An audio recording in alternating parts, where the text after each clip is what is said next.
जय हिंद दोस्तों। तो कैसे हैं आप सब। मैं दिव्यांश नामदेव आप सभी का बहुत बहुत स्वागत करता हूं।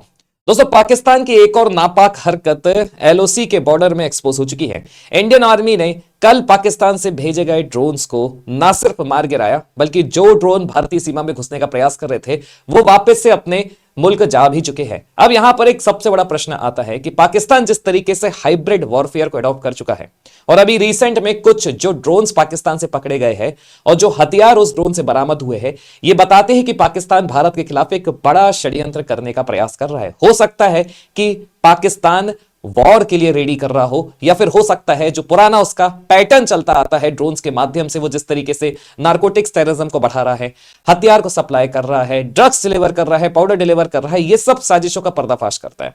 लेकिन अपने आप में जब यह पता है कि पाकिस्तान की तरफ से किसी भी प्रकार का किया गया एक्ट उसे act of terror he consider किया जाएगा, तो यहां पर भारत क्या स्टेप लेने वाला है, यह सबसे बड़ा प्रश्न चिन्ह हमारे पास है।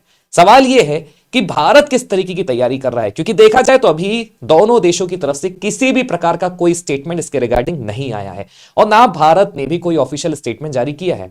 लेकिन इसी बीच कल रात को जो जैश ए मोहम्मद का लीडर है, जिसके घर में घुसकर मिसाइल छोड़ी गई थी, खुद परिवारजन उसके मर चुके थे, काफी सारे आतंकवादी भी उस दौरान मर चुके थे। कल उसी मसूद अजहर की एक ऑडियो क्लिप वायरल हो रही है, जिसमें वो बता रहा है कि वो एक बड़ी तैयारी कर रहा था इतने समय से। और इस ऑडियो क्लिप के वायरल होने के बाद एलओसी में थोड़ी हलचल तेज हो चुकी है। कल के ड्रोन अटैक के बाद एलओसी में कॉर्डन एंड सर्च ऑपरेशन चल चुके हैं। तो आइए पूरा मसला समझते हैं, क्योंकि अगर देखा जाए तो पाकिस्तान ने प्रोवोक करने का तो प्रयास किया है, और यहां पर अगर कुछ बड़ी चीज घट जाती है तो भारत इसके ऊपर क्या प्रिवेंटिव मैकेनिज्म को अडॉप्ट कर रहा है, इसको भी थोड़ा जानना होगा। अगर आप आज सुर्खियों में देखेंगे तो सुबह से वही सब चीजें आ रही है कि भारत का एलओसी स्टिल अभी रेड अलर्ट पर है, और ये कल रात की बात थी। हो सकता है आज रात को भी, कल सुबह तक भी अपन को कुछ चीजें और कुछ अपडेट्स इसके रिगार्डिंग देखने को मिल जाए। सर्च ऑपरेशन बहुत अपर लेवल का चल रहा है, इंटेंसिफाई हो चुका है। इंडियन आर्मी बॉर्डर पर बिल्कुल अलर्ट मोड पे आ चुकी है, रेड अलर्ट जैसी सिचुएशन वहां पर चल रही है, क्योंकि देखा जाए तो मॉनिटर तो करना पड़ेगा। जाहिर सी बात है, जब भी ऐसा कुछ होता है तो बॉर्डर के जो नियर अबाउट एरियाज होते हैं, सिविलियंस जो होते हैं, उनमें थोड़ा डर पैदा होता है। एक स्टेटमेंट में आपको भी आगे आने वाले उसमें स्लाइड में दिखाऊंगा। फिलहाल यहां पर हमारा क्यूआर कोड दिया है। इन एनी केस, अगर आपको इसी तरीके के वीडियोस हमारे पसंद आ रहे हैं तो हमारा टेलीग्राम चैनल जरूर ज्वाइन करिएगा। वहां आपको हर प्रकार के अपडेट्स मिल जाएंगे। सुबह 8 बजे जो हमारा डेली करंट अफेयर्स का सेशन होता है, जिसमें हम द हिंदू का इन डेप्थ एनालिसिस कराते हैं, आप उसको भी फ्री ऑफ कॉस्ट अटेंड कर सकते हैं यूट्यूब में। अब ध्यान रखिएगा, हुआ कहां है अटैक, सबसे पहले तो मैं आपको बता देता हूं। तो जो ड्रोन्स भेजे गए थे पाकिस्तान से भारत की तरफ, वो पुंछ और राजौरी सेक्टर में भेजे गए थे, जो हमेशा से ही पाकिस्तान के लिए थोड़ा सेंसिटिव एरिया माना जाता है, जहां पर वो अक्सर हमले करते आया। आपने देखा होगा ऑपरेशन सिंदूर के टाइम में भी पाकिस्तान ने यहीं पर ड्रोन अटैक किया था। वो तो भारत की जवाबी कार्रवाई में पाकिस्तान जो षड्यंत्र करना चाह रहा था, जिसमें वो ज्यादा से ज्यादा सिविलियंस को हर्ट करना चाह रहा था, भारत ने उसे नापाक किया। लेकिन स्टिल इस बार भी यही वो एरिया है जहां पर पाकिस्तान ने लगभग 5 से 6 ड्रोन्स भेजने का प्रयास किया था। बाद में इंडियन आर्मी ने उन ड्रोन्स के ऊपर फायर करते हुए कुछ ड्रोन्स को इसी एरियाज में गिराया, और कुछ ड्रोन्स वहां पर वापस लौट गए। लेकिन अगर आप ध्यान से देखोगे तो ये ड्रोन्स की जो एक्टिविटी है ना, ये एलओसी के ही आपको आसपास ही देखने को मिलेगी। मतलब एक प्रकार से जो भारत ने मिलिट्री ऑपरेशन चलाया था, ऑपरेशन सिंदूर, वैसे तो देखा जाए वो सिर्फ सस्पेंडेड मोड में है, टर्मिनेट नहीं है। ऑब्जेक्टिव उस टाइम भी उसका क्लियर था कि जितने भी टेरर मॉड्यूल्स है एलओसी के नियर अबाउट, उसे डिस्ट्रॉय करना है। और आपको ध्यान होगा लगभग 9 से 10 भारत ने उस वक्त टेरर मॉड्यूल्स को डिस्ट्रॉय किया था। एक टेरर मॉड्यूल में अगर नॉर्मली भी देखा जाए 50 से 100 आतंकवादी है, तो भारत की यह तक की सबसे बड़ी कार्रवाई मानी जा रही है। और इसके अलावा खुद जैश ए मोहम्मद का जो लीडर है, उसके घर में मिसाइल गिराई थी, उसके घर के परिवारजनों की उसमें मौत भी हुई, साथ ही साथ कई सारे आतंकवादी उसमें मारे भी गए।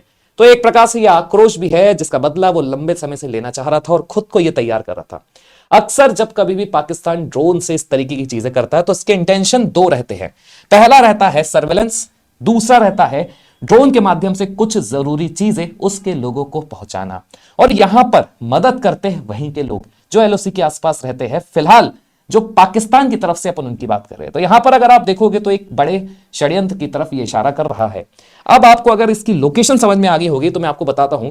यहां पर जो हेडलाइंस अभी भी आ रही है उसमें suspected Pakistan drone seen hovering means सिर्फ गश्त लगाते हुए दिखे थे, लेकिन फिर भी ये गश्त लगाना हमारे लिए थोड़ा कंसर्निंग हो जाता है। इसलिए सर्च ऑपरेशन को जम्मू कश्मीर के 3 जिलों में लॉन्च कर दिया गया है, वो भी मैसिवली। और ये जो सर्च ऑपरेशन है ये अपने आप में कॉर्डन एंड सर्च ऑपरेशन है, मतलब ढूंढा जा रहा है। क्योंकि पिछली ही बार की अगर बात की जाए तो इसी तरीके का ड्रोन अटैक भारत में हुआ था, इंडियन आर्मी ने उसे भी सफलतापूर्वक काउंटर किया था। और उस ड्रोन में भी 2 pistols, 3 magazines, 16 round magazines, grenade पाए गए थे।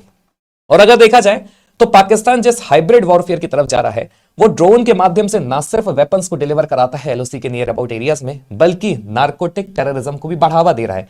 क्योंकि पाकिस्तान को बहुत अच्छे से पता है कि भारत का ज्यादातर मतलब भारत का जो एक युवा वर्ग है, आज का जो युवा वर्ग है, उसे किस तरीके से नशे में लाना है।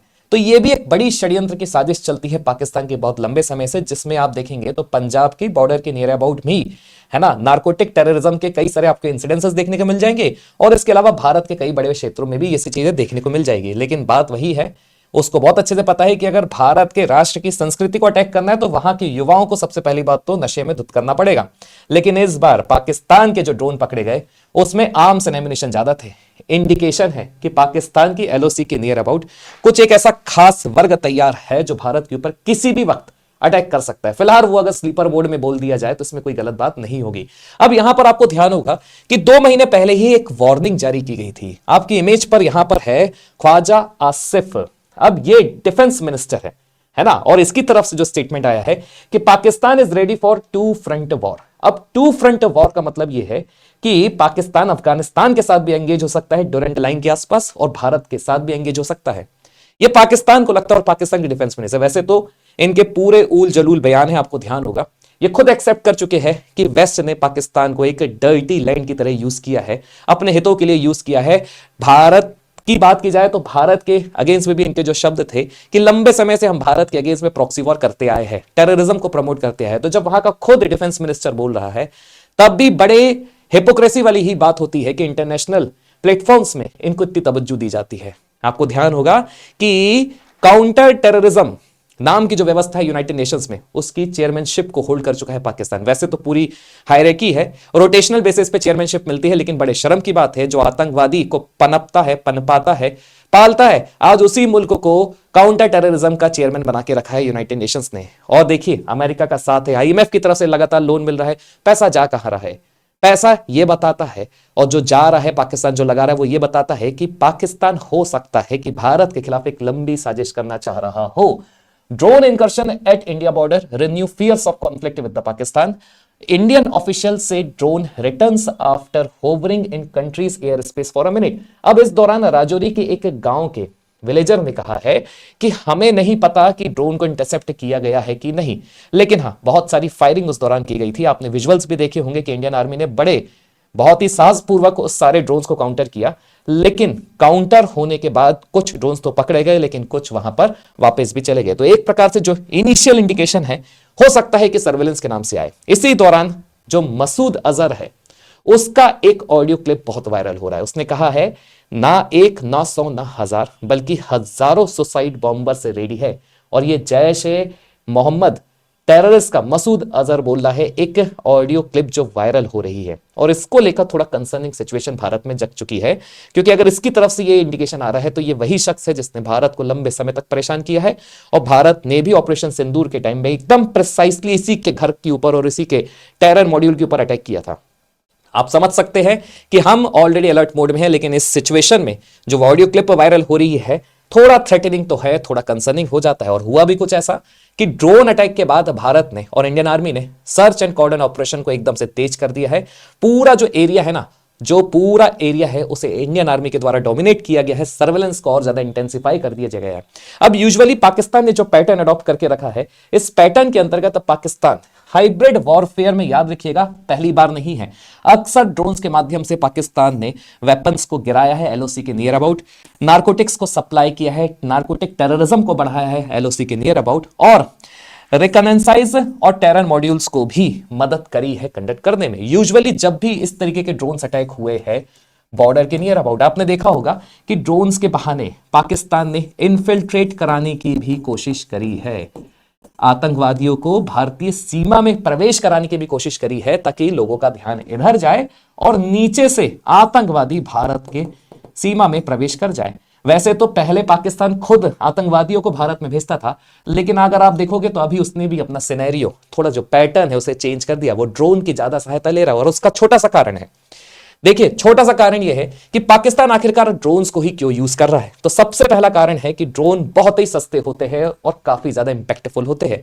अगर देखा जाए तो ड्रोन्स के माध्यम से जो कैजुअलिटीज पहुंचाई जाती है वो भी कई बार बड़े स्केल की होती है। यहां किसी व्यक्ति का जान माल को नुकसान नहीं होता है, क्योंकि पाकिस्तान के नजरिए से देखा जाए तो उनको तो भारत में आके फटना है और फिर 72 हुरों के पास जाना है, ऐसा वो बोलते हैं। लेकिन यहां पर देखिए ये सिनेरियो खत्म हो रहा है।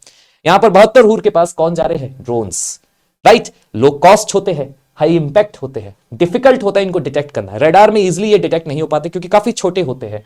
तो इसीलिए यहां पर इसके द्वारा अटैक करना पाकिस्तान के लिए थोड़ा फिजिबिलिटी है, प्लॉजिबल डिनाइबिलिटी है इंटरनेशनल फोरम के ऊपर, और ये सबसे ज्यादा रिस्क करता है पाकिस्तानी सोल्जर्स के। एक जो पाकिस्तानी सोल्जर्स का था, एक जो पूरी रिस्क रहती थी, उसको पूरे रिड्यूस कर देता है। पाकिस्तान ने जो पूरा अपना एक सिनेरियो है वो ड्रोन बेस कर दिया है। ये इशारा करता है कि पाकिस्तान अब हाइब्रिड वॉरफेयर की तरफ जा रहा है। क्यों? क्योंकि ना सिर्फ वो ड्रोन के माध्यम से अटैक कर रहा है, बल्कि टेररिज्म को भी प्रमोट कर रहा है, टेक्नोलॉजी का यूज कर रहा है और भारत के ऊपर थोड़ा साइकोलॉजिकल प्रेशर भी बना रहा है। आपको ध्यान होगा ऑपरेशन सिंदूर के समय में भी पाकिस्तान ने आसिस गार्ड सोनगार ड्रोन का यूज किया था, जो टर्किश मेड थे। मतलब यहां पर पाकिस्तान ने टर्किश मेड ड्रोन के माध्यम से भारत के ऊपर अटैक किया था। ये वो ड्रोन है जिनका यूरोप में काफी नाम है, और भारत ने इन्हीं ड्रोन्स को सक्सेसफुली काउंटर किया था, जो बताता है कि भारत का भी जो काउंटर ड्रोन मैकेनिज्म है वो अव्वल नंबर का है।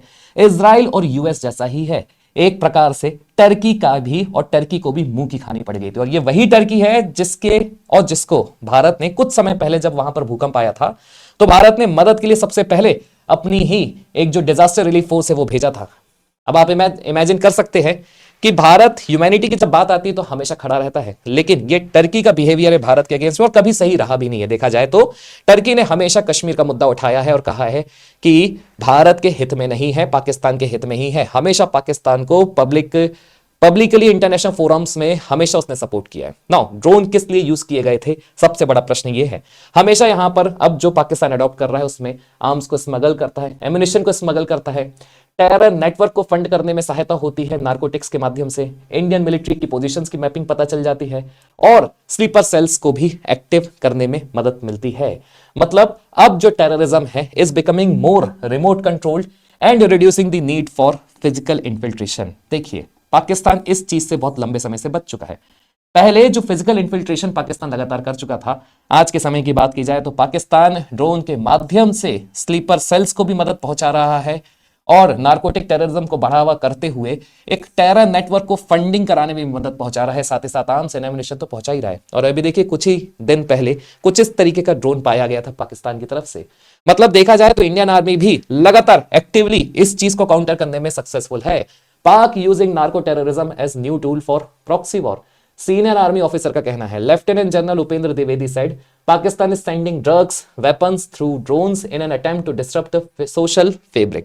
तो ये साजिश चल रही है, लेकिन वही बात है कब ये गंभीर रूप ले ले ये भी देखना होगा। और भारत क्या कर रहा है, भारत का क्या रिस्पॉन्स है। तो भारत ने अपनी जो अभी मल्टी लेयर्ड रिस्पॉन्स को एक्टिव कर चुका है भारत, ये काफी ज्यादा सक्सेसफुल होते हुए नजर आ रही है। भारत का ये जो ड्रोन रिलेटेड काउंटर मैकेनिज्म तैयार हुआ है, ऑपरेशन सिंदूर में आपने इसकी सफलता देखी है। भारत के खुद युवा उस वक्त रील बना रहे थे, बता रहे थे देखिए ये है इंडियन आर्मी। हम खुले छत में जाकर पूरा एक ड्रोन्स का रील शूट कर रहे हैं कि पाकिस्तान से जो ड्रोन आ रहे हैं उसे भारत का आयरन डोम किस तरीके से काउंटर अटैक कर रहा है। इसी तरीके के विजुअल से पहले हम इजराइल के देखा करते थे। आज भारत का खुद का आयरन डोम नेटवर्क इतना स्ट्रांग हो चुका है कि पाकिस्तान एक तरीके से इसके माध्यम से एक्सपेरिमेंट भी लगातार करता रहता है कि भारत अभी फिलहाल कितना एक्टिव है। वो ये भूल जाता है कि भारत वही देश है जिसने खुद के कामिकाजी ड्रोन के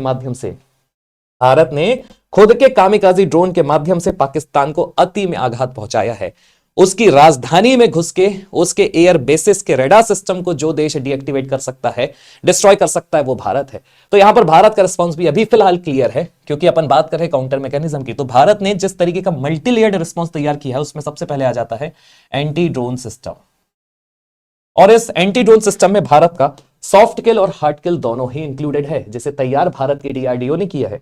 इसके साथ इंप्रूव्ड एलओसी सर्वेलेंस है, इंटेलिजेंस बेस्ड सर्च ऑपरेशन अब भारत कर रहा है, और यह बताता है भारत की स्ट्रॉन्ग डिप्लोमेटिक सिग्नलिंग को।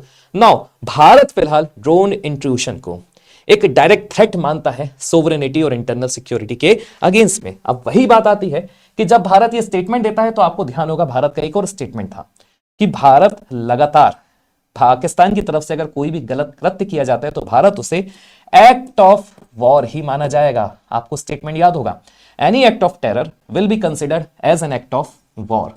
तो बस बात यही और हमारा भी प्रश्न यही है कि अगर मान लीजिए कि पाकिस्तान की तरफ से ये एक ऑफिशियल स्टेटमेंट आ जाता है कि ड्रोन्स यूज किए गए, वैसे तो करेगा नहीं वो, या फिर कोई एक टेरर आउटफिट ये डिक्लेयर कर रही है, तो इसका मतलब तो यही हुआ कि भारत क्या वॉर के लिए तैयार हो रहा है। क्योंकि similar type of drone tactics अभी अगर देखे जाएंगे तो आपने देखा है कि रशिया यूक्रेन के कॉन्फ्लिक्ट में हुआ है, मिडिल ईस्ट के कॉन्फ्लिक्ट में हुआ है, अभी अगर आप फिलहाल देखेंगे तो ईरान और अमेरिका के बीच में जो टेंशन क्रिएट हो चुके हैं उसमें भी इसका यूज हुआ है। और ये बताता है कि जो फ्यूचर वॉरफेयर ट्रेंड है वो एकदम से बदल चुका है, जिसमें टेक्नोलॉजी बेस्ड वॉरफेयर के ऊपर अब सब लोग ज्यादा बिलीव रख रहे हैं और ये चाह रहे हैं कि कम से कम सोल्जर बेस्ड फिजिकल बेस्ड जो आपकी कैजुअलिटीज है वो कम हो, लेकिन नुकसान भी उसी वक्त ज्यादा से ज्यादा पहुंचाया जा सके। कारण यही है कि भारत को अब तैयारी करनी पड़ेगी उसके एआई इनेबल्ड ड्रोन्स के ऊपर, स्वार्म अटैक के ऊपर, साइबर फिजिकल थ्रेट के ऊपर। और भारत ऑपरेशन सिंदूर के समय में कामिकाजी ड्रोन्स के माध्यम से इस तरीके के अटैक को काउंटर भी कर चुका है। मतलब एक प्रकार से सफलता तो है, लेकिन फिर भी हमारे लिए कंसर्निंग सिचुएशन बन जाती है। तो कमेंट करके दोस्तों जरूर बताइएगा कि पूरे मसले पर आपका क्या सोचना है।